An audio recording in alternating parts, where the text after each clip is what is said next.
to Good Grief. Today we're going to talk about the grief cycle and what that is and what it looks like and the stages of grief. Kate, can you start us off with what exactly the grief cycle is? So the grief cycle is commonly known as denial, anger, bargaining, depression, and acceptance. Can you explain a little bit about bargaining? I think that's kind of confusing to a lot of people. The bargaining place is the place where you might think, if I would have been there, then they wouldn't have made this choice.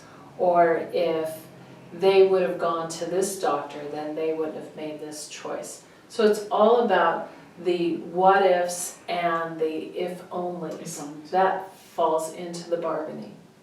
Okay, and can you kind of talk more about some of the shock or the denial? Like, how does that play out? So what's common with the shock and the denial is when the trauma has first taken place, when the person has found out that the suicide has happened. A lot of times people will say, oh, they're doing really well if they're not feeling any emotion.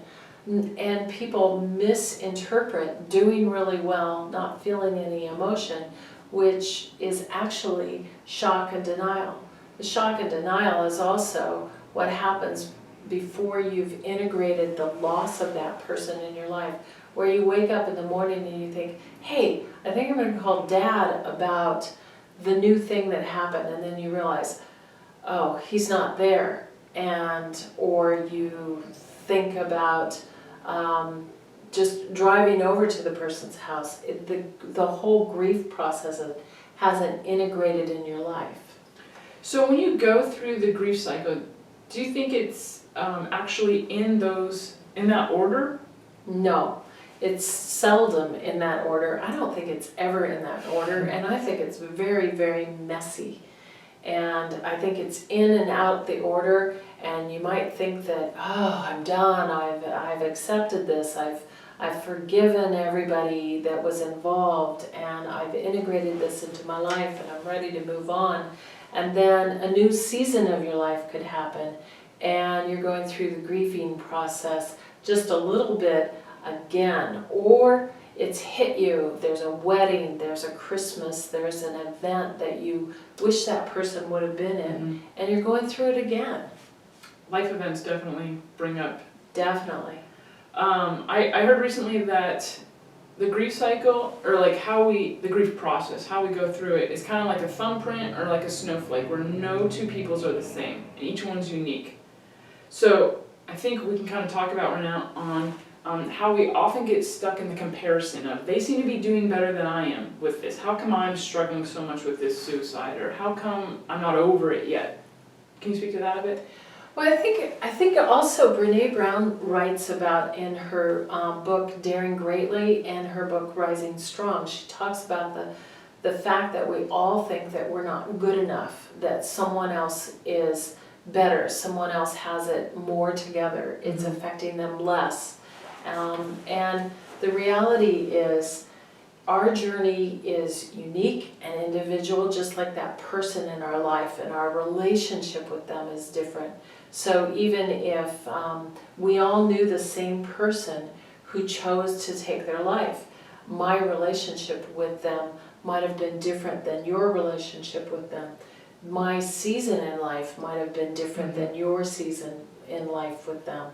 So it does, it affects all of us differently, and there's no game plan, there's no shoulds, there's no oughts, there's no musts. In fact, you have to kind of really practice control and have that not be a part of your vocabulary.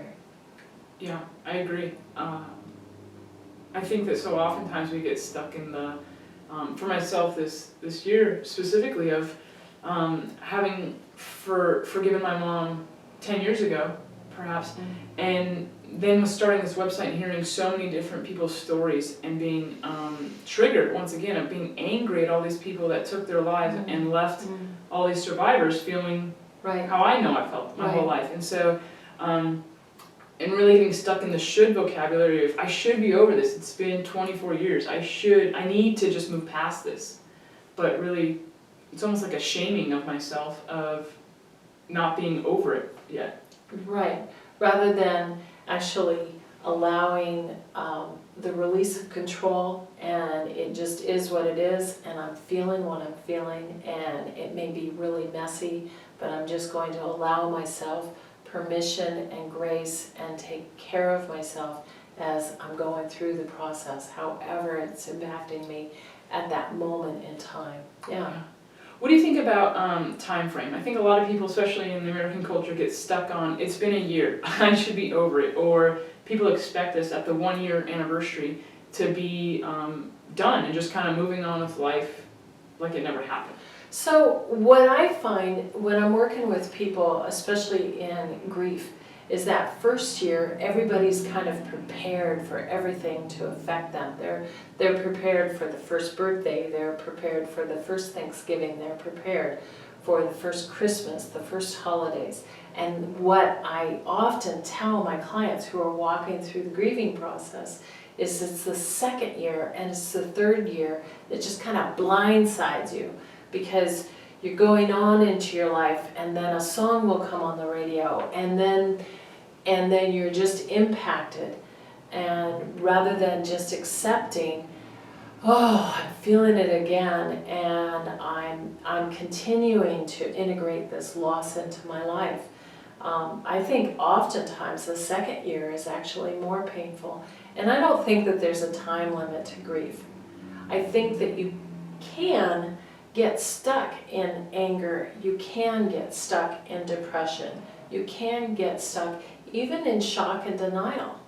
And I think that that's really important, to have loved ones who are around you who can speak into your life and say, hey, I see you, I see you, and it's time to get that support and that encouragement that you need, because you're starting to go a little bitter right now. And it might be time to get back to that therapist or to that pastor or to that counselor and get that encouragement that you need to continue on through the grieving process. That concludes the grief cycle for today. If you have any questions on anything that we touched on or want more clarification, let us know. Get a hold of us in the contact section and we'll try to touch on it in a future episode. We hope this episode of Good Grief has been helpful and encouraging for you. Thank you. Thank you.